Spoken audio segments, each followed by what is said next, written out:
Hoy desde Aceites Abril os voy a enseñar las claves para una fritura perfecta.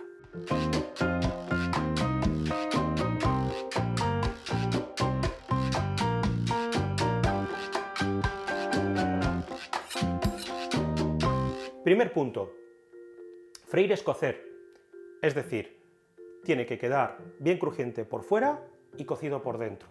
Para ello vamos a utilizar siempre aceites de calidad. Es fundamental que, dependiendo del plato que vayamos a utilizar, utilicemos un aceite u otro.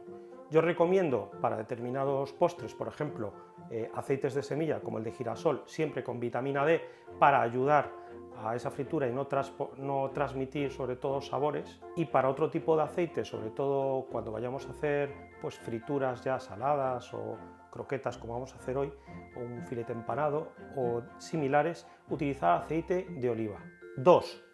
Vamos a emplear siempre aceite limpio en cada fritura. Muy importante al acabar de freír nuestros ingredientes, cambiarlo si hace falta o si no, reutilizarlo. No se os ocurra utilizar el aceite de freír pescado para luego freír carne. ¿Por qué? Porque va a una transmisión de sabores que no son las adecuadas. Si vamos a hacer, por ejemplo, una tortilla de patatas y ahí freímos patatas, no hay ningún tipo de problema porque la transmisión de sabor es muy pequeña. Solo habría que colarlo y ya está.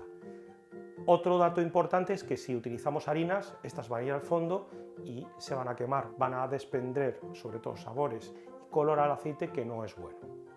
3. El recipiente donde vamos a freír es fundamental. Si vamos a utilizar unas croquetas, no suelo utilizar sartén, suelo utilizar una olla o una cazuela un poco más ancha para acumular mucho aceite en poco espacio.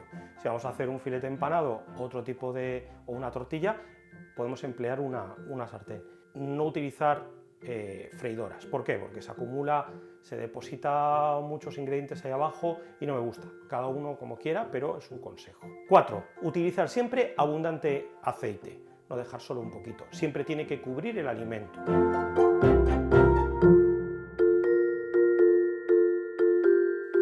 5. No emplear pinchos, ni dar la vuelta a contenedores como hace por ejemplo mi madre, mucho mejor las pinzas, así evitamos que salga lo de dentro del alimento, pues le damos la vuelta con la pinza y quedan perfectas. Importante también los utensilios que vayamos a emplear en nuestra fritura. 6. Exceso de temperatura, nada de exceso de temperatura.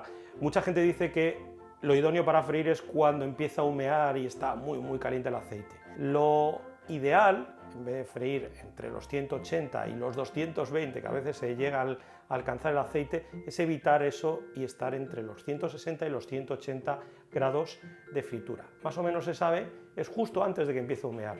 ¿Por qué? Así evitamos que salgan compuestos cancerígenos que son dañinos para la salud, como la acrilamida y el furano. Eso vamos a evitarlo utilizando el aceite pues, como hay que hacerlo, con la temperatura más o menos ideal. 7. No añadir al aceite usado aceite nuevo. Muchas veces se suele hacer eso y parece que refrescas el aceite, no es adecuado. Utiliza el aceite y luego cámbialo. Y tampoco mezcles, por ejemplo, girasol con aceite de oliva o aceite de oliva virgen extra. ¿Por qué? Porque los puntos de fritura y de temperatura son distintos para cada aceite y así podemos conseguir el efecto contrario al que deseamos. 8. Sal siempre al final. Si vamos a salar las patatas, por ejemplo, una tortilla de patatas, hacerlo después, porque estamos introduciendo sales a aceite que es perjudicial. 9. Al acabar nuestra fritura, utilizar papel absorbente o bien pues una rejilla. Así evitamos que haya un exceso de aceite en los ingredientes y en la fritura que acabamos de hacer.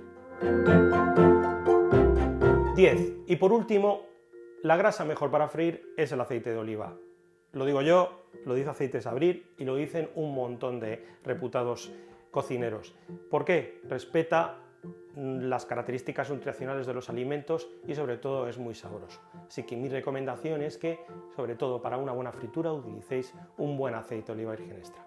Espero que os haya gustado estas claves y que la semana que viene estéis aquí en el canal para saber más cositas con Aceites Abril.